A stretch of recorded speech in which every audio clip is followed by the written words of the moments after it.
I'm buying for staff at 100,000. 100,000 staff around. That is Muganda. Staff. Hey, thank you so much. We have 100,000 for staff. I see. Can you do this very, very fast? I see hand somewhere. Staff Holland has 100,000. You said Uganda shillings or US dollars? Oh, Uganda shillings. Venta. Temwekubira tawulira anti. Temwekubira zimukwase. Staff Holland just is going for 100,000. 100,000. Venta. I want to see some guys here as the chef is getting ready. I think even the traffic is too much on the way. You know, we know the day has been. Pardon? 100,000 from Mama Evers Holland for Venta. Stop. 100,000 for Venta. Venta, let's do this. Someone there. I'm in a casino. There in the other corner. Okay, 100,000 for staff, 100,000 for Venta. Where? Yes, Julius, there. Very, very fast as we are getting ready. In the next 5 minutes, we should be having our dinner. When the guest of honor speaks, it's done. How much? For Venta. Venta, how much? 200,000. 200,000 for Venta, staff. Staff, these guys are giving up on you. Sorry, man. 200,000. Cash goes direct to the, You know when there is a third party in between. I mean, money. Transport charges for you. Yes. 300,000. Venta, 100,000. Staff. I'm doing all this so that the food is getting ready meanwhile. As we reduce the traffic jam in Gayaza. Venta going for Banner. I see something from Kano. Okay, Julius. Kano Maboth. Oh, some here first. I'm adding staff. Chairman, 200,000 staff. Oh, staff around 200. Team chairman. A team chairman. We go to Kano Maboth Mosgwa. So we are tying at 300, right? Venta, look nice, eh? Guys, keep some smiles on. Yeah, very nice. Keep the smiles on, yes? Kanunabot, staff, 100,000. Staff stands at 400,000. Venta stands at 300,000. Venta, this is Uganda shillings, not rands. You okay with it? Eh? How much is it? I'll tell you, don't worry. Don't worry. So staff is at 400,000. And he has cleared it. Yeah, thank you. We are finishing this. Mr. Chiveru, are we okay? Oh, almost. Okay, let me finish this. Staff is at 400,000. Venta is at 300,000. There is a big hand somewhere from Emma. Emma's been heading the power, right? He's been heading the power jumpers. Emma, can you just come? Please come. These guys should know who is the commander of the power jumpers. Come, walk fast. The power jumpers, paratroopers, I don't know how to differentiate, I don't know. But what I know, someone gets on the parachute from the plane and comes down. This is the guy, he was the one commanding and working hand in hand with the MC. 5 minutes, 10 minutes, talk to the CSC. Oh my. No, these guys are not simple. You may find he's an Israeli commando. Stand there. Can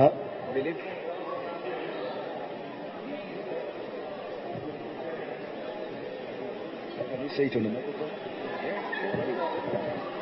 Okay, staff, can I buy a t-shirt for $500,000? No dollars, sorry. Shilling. Shilling. So, okay. You're buying it 500,000 Uganda shillings. Yeah? Yes. Guys, stand here. Stand there so that we can see you. So Emmanuel, the commander of the parajumpers, paratroopers, whatever it is buying Star Wars jersey at 500,000 Uganda shillings. Let's celebrate the guy. Yes, that means. And it's a cheap price. Yeah? cheap price. Cheap price. So it stands at 900,000. But they're asking me about the cash. Cash, how?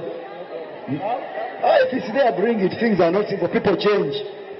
Abbas. No, look at them as you count. Don't worry. You are rich. Why should you hide the money? Yes.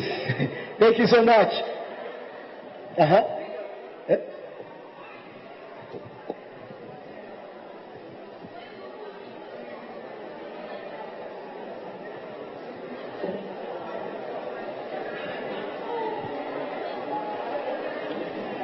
Yeah, Emma is counting.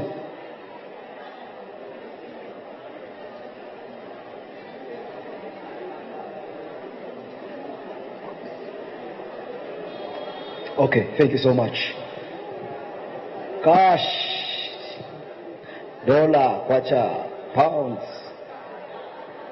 Is this 500,000? Staff, you have to see me before you leave, man. I'm not just talk for. Okay. Thank you so much. Now I'm selling this. How much? Julius, would you mind taking over this? Yes, just say something. Say what they suggested. They have taken it. Who? First wait. First wait. Emmanuel. What were the terms and conditions? Hey, stand here. But how? That deal, how do you see the deal? Just stand here, Emma. Come. Do we agree this guy's selling off the deal at 500,000? Just like that. Should we still off at 500,000? We have chairman things we have not even counted. What are you saying? No microphone. The status.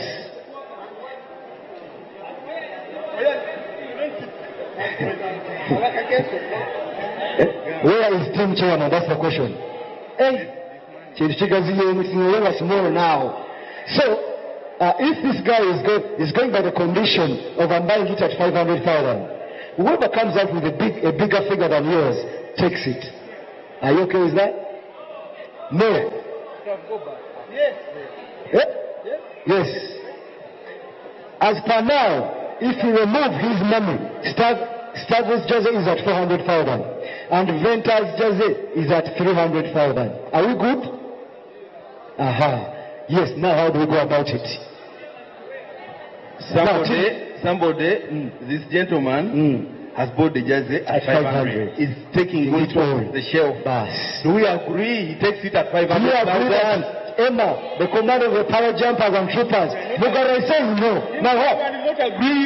Give him the microphone there. No, people are asking, where is the team chairman's money? Where it went? And how much so far? You are the one who has been holding the money. Where is it? Let's start afresh. We start afresh. These guys already have the money. First of all, team chairman bought it at 200,000. So, as I talk, team chairman bought the jersey at 200,000. Yes. Now this guy comes out and says, me, I'm buying it 500,000. Okay, that's what we want to know. Team chairman stands at 200. And this one is 500. Yes. So Emma, are you okay? Or you feel like you're being cheated somewhere? Someone is going to wait. I'm thinking. Yes. So as of now, team chairman has bought the jersey at 200,000. Right? Yes. And the Emma is saying, hey, go there. Money speaketh. Yes, money speaketh. If someone is going to wait, no problem. Sure. Yes. He won't. You look like you're getting pressure. Pressure is rising high. No. Be confident.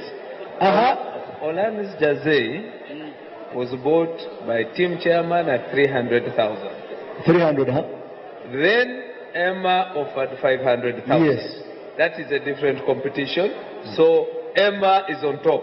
Yes. Right now. Ventas jersey was, I am the one on top with 200. Yes. Okay. No, if you start when you're all at 500. No. Yes, He's saying, he's clarifying. Stavis jersey, team chairman is at 300,000 on Stavis jersey. Okay? Then Emma is at 500,000. Okay? Then Ventas jersey Team chairman is at 200,000. There's no other competitor. There's no other competitor. So, meaning, if we are summarizing, yes, Emma is taking the jersey at 500,000. So winner takes it all. Do we agree? Emma takes the jersey. But if they are not agreeing, who am I to refuse? They are not agreeing. They are saying something. What is Mugorora saying? Let me take him the mic. He has to say something. This is team chairman. Team chairman, you know Stav is my best racer. So on the account of Steve's shirt, I'm adding 100,000. On team chairman? On team chairman, of course. That makes it 400,000. 400,000. Yeah? Yes, but Emma is still taking the jersey. Julius, come faster. Honorable Bada has something to say. Yes. Emma is still taking the jersey. Team chairman, 100,000. Okay, now, the jersey is free. The jersey is free. You know, this gentleman's account is at 500,000. And the team chairman now is at how much? 100. I am going to reduce his account by 100,000. Yes, he's going to go back to 400,000. This is my money. Yes. Yes, I'm reducing and respect my money. As we talk now, his account is at 400,000. Okay, atulaba ku Soul TV njagala kubuzaako n'okwaniriza olunaku olwaleero nga bwe twasiibye nga tukulaga ekigenda mu maaso nga it's an annual event, UPDF Armed Forces Appreciation Week. It's a motocross champion nga olunaku olwaleero byonna ebitambudde mu maaso bonna abawangudde olunaku olwaleero bagenda mu maaso n'okubanga baweebwa ebirabo era nga bwe twabalaze abasinze mu kuvuga empaka z'emmotoka ababadde babuuse ennyonyi mu bbanga mwabalabye wadde embeera yasiibe nga yanfuba naye olunaku olwaleero tusazibe ne tugamba nti tugenda kubanga twebalaga era activity eri watch hours no babategekedde ekijjulo makeke nga kye baliko n'okubanga bagenda mu maaso n'okubanga basiima abo bonna abawangudde. Munzikirize nja kubanga nsobola okubanga ntambulako njogereko n'abantu abamu be tulina wano. Tulina ababaka ba parliament, tulina minister wa defense, tulina abakulu okuva mu magye ate n'abantu abalala mu bitibwa ebyenjawulo. Ndabyeko n'omusumba Rogers Mujingo ne mukyala we nabo batuuse wano olunaku olwaleero. So munzikirize nja kubanga nsobola okubanga ntambulako nabo mpola mpola naye nga ffe we tuli wano wonna wajjudde abagenyi okuva mu timu chairman abavudde mu mawanga g'ebweru. Twabadde n'amawanga mangi tufunyeeko ba riders okuva mawanga nga 10 ng'ogyeko Uganda abasobodde okubanga ate omukolo guno baguweesa ekitiibwa. Nja kubanga ntambula mu mpola mpola munzikirize sobole okubanga njogerako n'abamu ba participate ndo abasobodde abakoze ekinene kulaba nga omukolo guno ogusobola okubanga gubaawo. Njagala sooka njogereko ne secretary wa team chairman, general secretary wa team chairman omukyala Jackie Abraham asobole okubanga briefly atuyise mu mbeera esiibyewo olunaku olwaleero. Tanapu ye ebadde yeeraga team chairman bwebeera mu kitundu of course kiba kikonkalinze kati tuvudde awo ne wano we tuli ndowooza mulaba ekiri wano kyonna. So briefly njagala mu dakiika emu bbiri nsobole okubanga njogerako naye atubuulire mu nteekateeka eno kiyimiridde kitya. Mukama wange tuli butereevu ku Soul TV tubadde tunaba kufunako wasiibye oli bize ng'oli eri waggulu mu VIP. So briefly katusooka otubulire olunaku lutambudde lutya era activities egenda wano mu maaso awa zino session eno etegeeza ki ekigenda mu maaso. Tweyanza nnyo mwebale nnyo okujja as usual our favorite and best partners Soul TV. Enteekateeka za leero zitambudde bulungi. Njagala kwebaza Mukama olwa perfect weather, embeera y'obudde ekyankalanye ne Mukama abadde mwesigwa. Aba riders bazze mu bungi okuva mu nsi ez'enjawulo. Abantu bazze mu bungi. Saawa gye tuliko kye twayita prizing ceremony okugaba ebirabo aba participants ababaddewo. Lukimu security abadde nnungi. Tobaddewo bubenje bwonna. Abaddewo badde butonotono nga mumanyi. Tewabaddewo kyamaanyi nnyo. Mukama abadde mwesigwa. Abantu bakoze obuntu bulamu n'empisa. Tournament ebadde nnungi. competition ebadde very nice.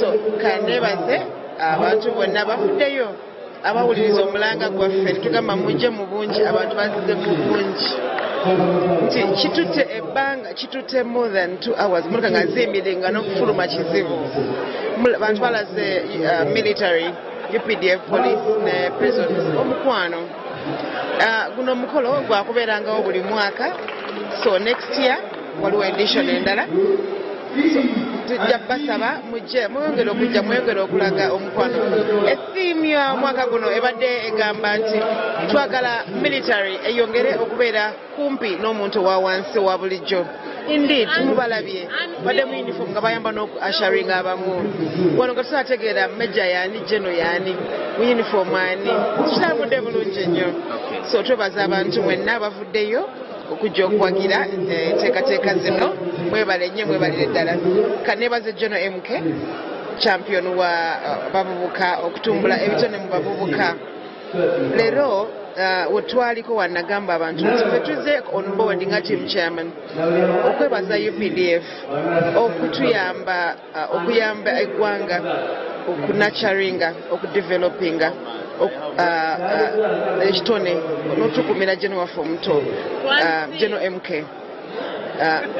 kanebaza chairman Toyota olw'okutambuza ekiroto kya General MK tetugenda kubeerawo mu byabuzannyo leero tuli mu byavuga piki byakusamba mupiira kubaka byabawala byabakyala everywhere so nebazannyo General MK webale nnyo okwagala muvubuka n'omuntu wa bulijjo webale nnyo okwagaliza abavubuka n'okwebaza chairman Toyota olw'okutambuza ekyo vision ya General MK nammwe Salt TV you guys are awesome.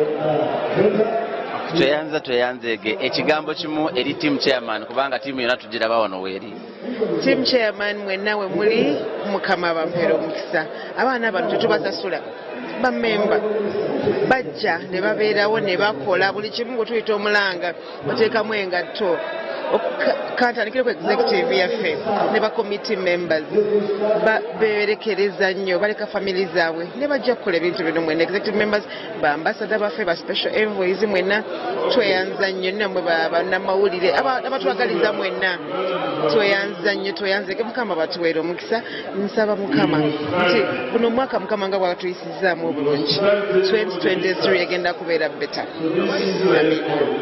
tweyanzege atula ku Soul TV yeyembeera eriwo saawa zino era bagenda amaaso n'okubanga basiima abo bonna abasobodde okubanga baparticipatinga mu activities eziriwo era nga bwemulaba wano ye session egenda maaso kino kyekijjulo ekyenjawulo ekitegekeddwa ba VIPs abalimu nga naffe funa okusobola okubanga mbeeramu tugenda kuba twogerako n'abantu abalala ababaka ba parliament tulina minisita ow'ebyokwerinda oba ebyokutebekevu tugenda kuba twogerako naye ngenda kubanga njogerako ne chairman ngenda kumufunako n'ababaka ba parliament nabo batubuulire ku wiiki eno maybe kyenerabidde okubuuza kigambo ki ekyokwebaza eri amagye gaffe aga UPDF kubanga gwe mulamu omukulu gwe tuliko amagye gaffe batulaba mwenna ffe tubadde kuyita lake nti tuzaaliddwa tukuze tuzadde abaana mu mulembe guno ffe tetumanyi bintu byebatugambanga nti abantu basulanga bosula oli ku bunkenke. It is only mu Uganda one that Uganda weganda okujja kuba na bubbi bwa bulijjo. Generally Uganda is safe. Amagye gakumye emirembe mu Uganda negakuma n'emirembe ku muliraano in Africa. Chetwita exporting peace. Juzi my president bamuyita the father of the region. Techali by mistake. It's because I exported the peace in Sudan, in Somalia, in Milano Jonaso. Twebaze, the UPDF, kutukume mirembe munda, ne wabweru wafe, the police and the prisons. Twebaze, mwebale nnyo mwebale ddala. Okay, tweyanze munzikirize nsobola okubanga neyongerayo. Njagala agendako ewa Felix Saleje twagala kubanga twogerako naye asobola okubanga naye abaako kyatubulya naddala olunaku olwaleero lwatulaba ku Soul TV mu kiseera kino twagenda maaso okubanga basiima n'okubanga beebaza obona abasobola okubanga bitabuuza kuno. Njagala kwogerako ne Afande Kuraje tumuyina wano gwatulaba ku Soul TV. Njagala kubanga njogerako naye. Afande, tuli live ku Soul TV. Ambadde nsaba obuze ko kubatulaba abatulaba balamusizza olunaku lutambudde lutya Afande? olunaku lutambudde bulungi mukama yalwadde omukisa ng'enkuba efukumuka bufukumusi gy'emikisa gyavudde mu ggulu abantu banyumiddwa pikipiki ate pikipiki z'ekisooto zezisinga okunyuma ekisolo kiba kyekingi ffe kyetwenyumirizaamu nga UPDF nti omulamwa gwa kino kubadde kusiima UPDF olw'emirimu egikolebwa okuuma eggwanga ffe kitwongedde akakisa okunyweza enkolagana yaffe n'omuntu wa bulijjo Afande edda twali tutya nnyo amagye kulaba amagye naye bw'olaba ku tanapu yonna ebadde wano olunaku olwaleero kitegeeza ki eri munnayuganda n'amagye? Kitegeeza ekisooka obukulembeze obuli mu buyinza bulungi kubanga obukulembeze bwebukuwa amagye edda mwatyanga amagye kubanga obukulembeze nabwo bwali bukyamu babusibira mu bbwa obukulembeze obuliwo bukulembeze bw'abantu namba emu namba bbiri bwatonda ejje ery'abantu era eryettanira ennyo enkolagana ennungi n'omuntu wa bulijjo so n'olwekyo kino kyetubaddemu kirungi nnyo ku saidi yaffe tukyenyumirizaamu era tukyajjogeramu amaanyi ne mu mizannyo emirala. Lastly, emessage egenda eri bannayuganda bonna njagala kujjukizaako afande bwe twali e Kololo waliwo twalaba aba parachuters bakomando ba UPDF nga bava waggulu ne batuuka wansi omanyi social media yaffe omulembe guno ne bagamba nti ebyo si bituufu naye olunaku olwaleero tubyerabiddeko era abantu babeeyo ku Soul TV kati abantu abalina ebirowoozo bwe bityo kigambo kyoyinza okubagamba batula ku Soul TV? Ekisooka bannayuganda bayige okwagala ebintu byabwe kubanga kino kyabwe sente zitukozesa okukola obukugu buno zammwe zemuwa mu musolo tetufuna buyambi buva bweru kuzimba magye sente zammwe. Namba bbiri bamanye nti UPDF omulimu gwekola kweteekateeka kwetegekera okukuuma Uganda bannayuganda n'ebyabwe. Namba ssatu katwale mukisa guno olwa bino ebibadde biyitiŋŋana nti mbeere bakakkamu mubeere bagumu nga yeebase wansi UPDF ejja bakuuma n'ebyammwe mwe mukole bizinesi nga bw'olabye kibadde wano kikulaga bulazi nti Uganda eri ntende buno obumulumulu obuvaayo nga bw'olabye kye twakoze jjo ne juuzi anaagezaako okukwata ku mundu yaffe tumusindika wa mutonzi we. Afande then ekigambo kimu eri ba participants abazanyi baffe abavuzi bapiki ayoza abavuzi b'epiki nebaza abaana okuviira ddala ku miti emitero gy'olabye abenyigidde mu muzannyo guno kuba singa tebabadde bo etwandibadde wano nenjozaayoza abawangudde wamma ggwe ekintu kinyumye nze nali sijjanga wano naye abaana bansanyusizza era kati bantaddemu interest ey'okujjanga okulaba empaka z'epikipiki. Bwe twakufunidde wano lastly tugenda mu nnaku enkulu because as a security person abantu bakole batya okubeera bulindaala ndowooza message tuweere na wano neyanziza ekisookera ddala abantu okubeera obulindaala kitegeeza manya ali mu kitundu kyo avaawa era zaatya. Namba bbiri wala tategerekeka kolagana n'ebikutongole bikuumaddembe bikuweereze. Namba ssatu naffe ffennyini mubeere amaaso eri gye tuli wetusobyezza oba tutakoze bulungi mutubabule tubaweereza obulungi. Tuyanze gafande webale nnyo okubanga naffe otwaniriza bulungi. Webale. Atulaba ku Soul TV yembeera eriwo atulaba era tuli butereevu ku Soul TV. Njagala okwogerako ne minisita ayogedde ebigambo ebirungi ennyo n'ategeeza nti eggwanga lyo liri bulindaala era tebekevu. Minisita tuli ku Soul TV nsaba obuuzeeko kuba tulaba abatuwuliriza tubalamusizza nnyo naddala bonna bannayuganda bawuliriza Soul TV era nebaza management ya Soul TV okuweereza bannayuganda bulungi. Olunaku olwaleero bavuddeyo bannayuganda ba civilian ne bagamba nti twagala kusiima eggye lya UPDF twagala kusiima ebitongole ebikuumaddembe era edda twabanga tutya nnyo okulaba amagye okulaba emmundu naye olunaku olwaleero ekisaawe kyonna busika yonna akubyeko bw'ati kino kitegeeza ki eri nga minisita era ali mu byokwerinda? Nja kusiima bannayuganda bonna olw'omutima gwe batulaze olwaleero ne bavaayo mu nkuba empitirivu ebunye eggwanga ne bajja nga bali mitwalo na mitwalo okusiima eggye lya Uganda olw'omulimu gwe bategedde omulungi UPDF gwekoze mu ggwanga lyaffe ne ku lukwalo lwa Afirika okuleeta emirembe.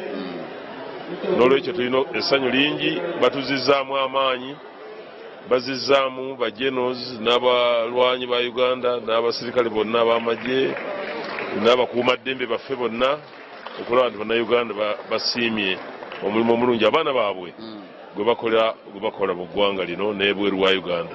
Okay, obadde wa speech minister wayogedde ku nsonga y'okuba nti waliwo abantu abamu abagenda batanishinga eggwanga lyaffe Uganda nga bagamba nti Uganda mulimu kino na kino na kino nate tulabye tuyina abavuzi abasoba mu 10 abavudde mu mawanga amalala. Kino kitegeeza ki oba abantu abo balina ebigambo ebifaanana bwe bityo? Njagala okutegeeza bannayuganda nti abantu baffe eggwanga lino litambudde nnyo era likwasa abantu obujja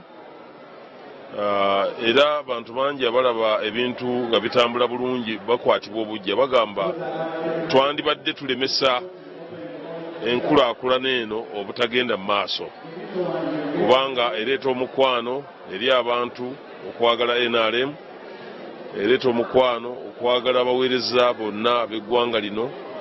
So abantu abamu balowooza nti katusale gonna agoonoona ebituukiddwako. Ekifo nga kino tikijja buzi omuntu n'aleeta ssente ze nga zonna mu billions mulaba nti kikolebwa ssente nnyingi n'ajja akole ekintu ekisinga obulungi mu Afirika. Ndowooza tubadde tubeera ba South Africa tubadde tubeera mu Europe ebifo bwe biti tikinnaggwa naye olaba gye kiraga nti kijja kusinga ebifo byonna ebiri mu Afirika ebya recreation ng'eno naddala ya motocross. So abantu bangi n'ebirala ebikoleddwa balaba nti baagala babiyimirize. Njagala kugumya bannayuganda nti olugendo lw'okukuza eggwanga lino teryajja kuluyimiriza era ffenna ng'abaweereza b'eggwanga lino n'abantu bannayuganda abawi b'omusolo n'abakola emirimu gyonna egikuza eggwanga lyaffe babeere bagumu nti eggwanga tirijja kudda mabega, eggwanga likula. Tukwasiza abantu obujja. Olwaleero mu Europe waliwo ensi ezipima ebintu byoteeka okugula mu supermarket ne bakugamba togula butto liita 5. Mu Uganda tewali apimira muntu kintu ebintu byonna abantu. So ebintu byeyongera ebbeeyi kati mulaba bitandise n'okukka. Mulaba nti enkwata y'eggwanga lino ya buvunaanyizibwa, enkwata y'obukulembeze bw'eggwanga buno ya bukugu. Esobodde okulwanyisa ebizibu bya COVID, tusobodde okulwanyisa ebizibu by'obutali butebenkevu era ndowooza abantu kyebavudde ne bagamba nti akatwebaza UPDF. Nolwekyo ndowooza abantu baffe babeere bagumu. Abantu bonna bagezaako okuleeta obutabanguko tubali kulyanda kwennyini era tutegeeza bannayuganda nti omuntu yenna abakola ebyobulabe ku bantu bannayuganda abatalina musango kubanga n'owa poliisi talina musango. Mwana waffe aweereza omusajja alina ne famire alina n'obwana bwe mumulesa tujja kubatuukako wonna we bali. Olwekyo bannayuganda babeere bagumu teryajja kwonoona mirembe gino. Okay, lastly tugenda mu nnaku enkulu nga bw'oyogedde of course waliwo ebitambula mpolampola naddala mu poliisi. Bannayuganda bayinza okuba nga abamu balina okweraliikirira kigambo ky'obagamba naddala nga twolekera ennaku enkulu. Enteekateeka y'amaanyi kubanga tumanyi nti waliwo era ekimu attention weyinza okugira ku bantu bano baagala balage nti balumbye ebifo bingi nnyo olwekyo eggwanga teririimu mirembe naye tubeetegekedde bulungi. Tubeetegekedde ate si tubeetegekedde kubalinda kyokka ne bwe bayita tubagoberera. Ago ge mazima. Twagala abantu bave mu mize emibi buli muntu afune omulimu gwakola ogukuza eggwanga lye. Lino eggwanga Uganda ttono nnyo. Abantu obuteegatta mu Uganda tuswala. Akawanga kano katono nnyo bw'ogerageranya ku mawanga nga Russia ogatta Uganda 7-3. Eggwanga nga America ogatta Uganda 5-2. Eggwanga nga China ogatta Uganda 4-5. Kodaka Uganda katono obutagatta ne mubeera ku bintu bya politics ebitaggwa. Mukolere abantu buli muntu yenna abeeko kyakola ekikuza eggwanga lye ate tuwegatte ate tuwagalane. tuli bantu batono nnyo miliyoni 45 bantu bali mu biliyoni y'abantu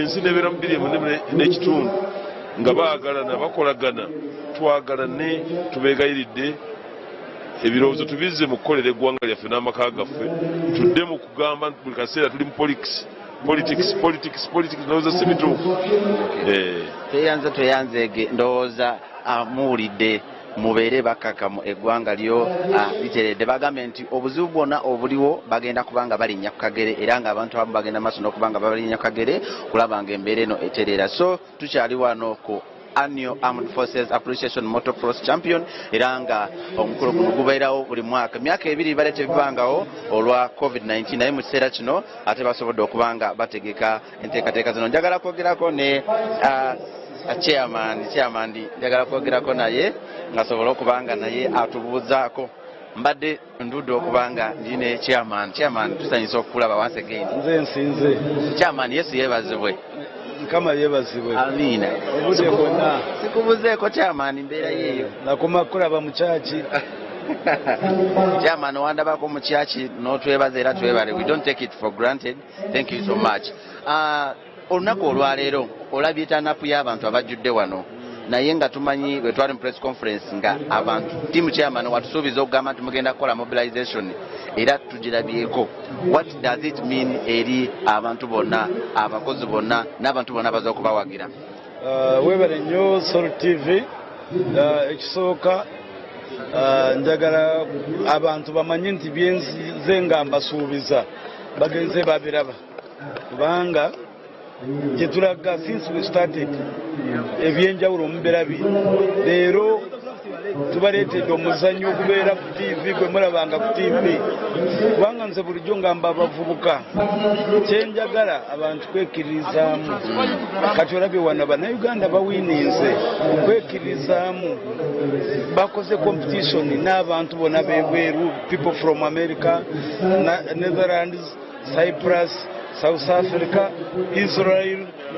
So ekyo kyetwagala abantu bafune okweyagala okwekiririzaamu ate so nze ndaba nti gye tulaga mu sports njagala kwebaza omuteekateesi mwami Baraka akoze ekifo kino era singa tufuna ebifo bwebiti mu Uganda mu regions ez'enjawulo ndowooza tuba tujja kuba nga tutambula bulungi naye nkakasa Bannayuganda nti eno emu ku nkulaakulana nsaba youth tutunulire emizannyo tuve mu kubeera awo nga tetulina kyakola ate ng'ebyokukola bingi kubanga kati abaana balabye bawininze sente nga n'ebirala tetunaba bigenda ku ne sente bawininze kujja kuca ng'enkya naye agenda mu America nga yagenda okugenda mu America oba mu South Africa nga bano bwe bazze wano kubanga kati bafunye confidence chairman kanjira nkuleka ndowooza osooke ate ngenda kuddamu nkunoonyeeko chairman tweyanzege atula ku Sol TV mu kiseera kino ye enteekateeka eriwo era nga abakulu bagenda maaso n'okubanga bagenda ku kijjiro makeke kye babategekedde nange nga bwe ngenda mu maaso n'okubanga mbatuusaako interviews ez'enjawulo oba n'okubanga njogerako n'abantu ab'enjawulo ku mulundi guno batubuulire embeera eno etambula etya njagala kudda eno kati nfuneko ku bavubuka nfuneko ku bamu ku ba winners abasobodde okubanga bawangula omuzannyo guno n'abantu abalala babulijjo abasobodde okubanga beetaba ku mukolo guno ogwa Annual Armed Forces Appreciation Motocross Champion era nga zino guno mukolo gwa omulundi ogwa 2022 olunaku olwaleero kyekiriwo gwatulabako era balagako abamu ku bakulu abeetabyeko ku mukolo guno ndabyeko Chancellor yes owa Victoria University mulabyeko wano njagala kutambulako mutuukeko sobole okubanga njogerako naye asobole okuba naye atubuulirako mulundi guno enteekateeka zino aziwe ndabyeko n'ababaka ba Parliament nabo ngenda kubanga ntambula mpolampola sobole okubanga njogerako nabo omukulu Muganga Dr. Muganga mulabyeko njala tambula sobole okubanga naye atubuuzaako bibamu kuba promotinga emizannyo wano mu ggwanga oba oli awo nandigendayo nenfunayo scholarship banaye nga tusanyisa okukulaba buza kubatula ku Sol TV Sol TV abagoberera Sol TV mbalamusizza mwebale kuba abantu abaagala Sol TV ekiseera kyonna Manya mpitibwa Dr. Lawrence Muganga, Vice Chancellor of Victoria University. Dr. twasembayo okulabako wali mu unveiled experience ne Robert Mutebi. Oza wetwali awo ne tulaba emboozi eyo katuzemu okusanga eno wabeera ababedde. Tubadde ku mukolo ogw'okusiima UPDF era okuyitira mu byemizannyo. Tusookera awo kigambo ki ky'oyinza okuwa oba obubaka ki bw'olina eri ejje lyaffe lya UPDF? Omanyi nze nga Dr. Lawrence Muganga nzesa nnyo ekitiibwa mu bantu abasobola okukola omulimu gwe sitasobola kukola. Abantu abeewaayo ne bafiirira eggwanga nga tebafuddeeyo oba bayinza okubula obulamu bwabwe naye bambi ne bagamba ekiba kyonna kibe naye katugende tukolerere eggwanga. N'olwekyo nze ekitono kye nsobola okubawa kwe kubaagala, okubaagaliza ebirungi, okubasiima ekiseera kyonna gy'ensonga lwaki ndiwa. So ejje UPDF ndiwa ekitiibwa, ndyagaliza birungi byereere ne mu lunaku luno lwe tuyina okubasiima ebirungi ebibatuusa ku ggwanga lino nange sisobola dutumira mwana y'ensonga lwaki ndiwa. Then tudde ku byemizannyo. Simanyi oba obadde olaba emizannyo gibadde olunaku olwaleero. Tubadde ne digi, empaka za digi abaana abato kuva ku myaka 6, 8 paka ku 2 n'abakulu. Ne tulaba ku parachuters waggulu nga babuusa ennyonyi ate nga Victoria University tugimanyi y'emu kozya promoting ebyemizannyo naddala mu bavubuka ne talent endala zonna ne music n'ekirala. Kino kitegeeza ky'okulaba abaana abato ku myaka 7-8 nga basobola okuba nga bavuga digi.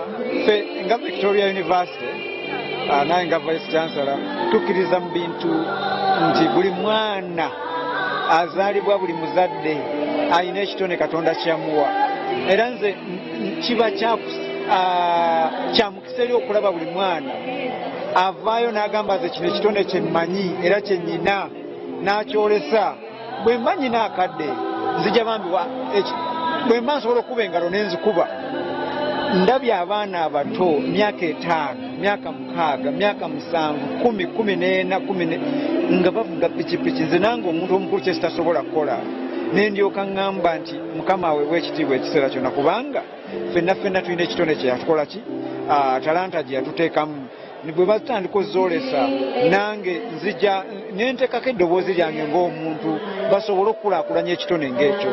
N'olwekyo nga Victoria University ffe kye tugamba nti twatondebwa nga tuli bantu banjawulo naye ekisobola okutuleeta awamu ng'abantu kwe kusobola okukulaakulanya talanta ezo ate ne tuzikozesa mu mbeera ekulaakulanya eggwanga. Nga Victoria nga tugezaako okukulaakulanya ebitone bya buli muntu yenna. Kati bwe nzijanga wano ndaba ebitone eby'enjawulo bwe nsanga omwana nga mu butuufu ayina ekitone ekisobola okukulaakulanya eggwanga lye naye kennyini kino ne kimufuukira ekintu ekisobola okumubeera ekintu eky'omugaso. Ne mugamba omanyi jangu ku Victoria University bw'oba oli awo tunaakukwatirako ekitone ekyo kisobola okukulaakulana n'okusinga nga bwe kiri olwaleero. Kati ndi wano okusobola okugamba abaana bano nti mugende mu maaso bye mukola ekyo kitone kyava eri Mukama Katonda. Tukuwagira, tukwagala nnyo era twebaza Mukama olw'okuba oli kyoli olunaku lwaleero era mbeebaza okuba nti boolesezza ebintu ebyamagero ne basanyusa abalabi abazze wano olwaleero ffenna ne tuba nga tetuzzeeyo nga bwe twazze. Tweyanzege Dr. Lawrence Muganga okuva ku Victoria University. We are so lucky and so glad okubanga tulina wano mu kiseera kino. Njagala kubanga nfunako omukuba winners. Hello, good evening. How are you feeling? What's your name? Hello, my name's Dalton Fenter and I'm feeling good. We had a good day and experience in Uganda. I think it was one of the best places I've been to so far for holiday. Like, just so natural. I love it here. Okay. Are you from which country? I'm from South Africa. South Africa. I think you're the first runner, right? Yeah, I won my class today, so that was good. So, share with us your experience, because the weather and how was the rally today? The riders? Yeah. The riders, they were excellent. They were all fast. They all had good starts. The weather, it's not something we're used to. We don't ride this weather in South Africa. So it was different to go ride in the rain. So it was a good experience. Yes. How much have you won? How much have I won? Yes. $1,500, and then we auction off our tops for I think like another $800. $800. Yeah. Good. Now, if you compare our races here in Uganda with those of South Africa, how was it? How was it if you can do a comparison? Residents? Yes. Like the people? Yes, no, I mean the participants. Oh, the riders? Yes, the riders. Yeah, there's some good riders, like you get Fortune, Stab, Viv, and they're all top runners in like our division in South Africa. Even the little ones in the 50s, they're riding flipping well. Okay. And what are some of the challenges that you've seen maybe in Uganda when it comes to motocross champions? The challenges we see is obviously the weather. If it rains, they don't stop. They go and ride in the weather. Also, definitely there's big jumps, and they are forced to basically jump the jump. So that's definitely one of the biggest challenges. Yeah. So they're like professionals. They jump well. Okay. Of course, we have the young racers that who have participated in this rally. Do you have any special message or an encouraging word to them? Definitely, just obviously like try to go ride as many times as possible. And when you do ride, watch videos on like technique. Like don't ride in the same habit. Try something new the whole time. And also stand a lot in these conditions. I've noticed when I rode around this track, standing and keeping my feet on the pegs helped so much. Okay. You've seen the turn up for today. There was a big congregation of supporters. If you compare it with your supporters in South Africa, how was it? So the supporters, it's something South Africa never sees. We never have spectators, people who come and watch. We never have it. So it was cool to have people on the side of the track watch us, support us. And just like when you ride, you can hear the crowd. It was awesome. Okay. Well, thank you so much. Finally, your name is what? My name's Dalton Fenter. From South Africa? South Africa. Oh, how is South Africa? Oh, it's a nice place. It's like, it's almost like this. We just have more buildings. But other than that, South Africa is a good place. You guys should come one day. If you compare South African weather and Ugandan weather, which one is very favorite for you? Which one I like? Yeah, which one is favorite for you? I like the Ugandan weather. Because like now we saw today, it rained and it felt like it was so natural. And also the sun, it's nice and hot always. And like you said, there's no change of weather. It's always summer. When in South Africa, if it's winter... Just extend a bit this side. Extend. Yeah. If it's winter, you get cold. So I like Uganda weather. Okay. Thank you so much. And we are so blessed to have you. Thank you for having me. Okay. Oyo mukwano gange okuva mu South Africa ndowooza mumuwulire mu kiseera kino munzikirize nsooke mpumulemu ko katono bwe mva mu mulango nja kubanga nkomawo kwatula ku Soul TV kampumulemu nja kukomawo.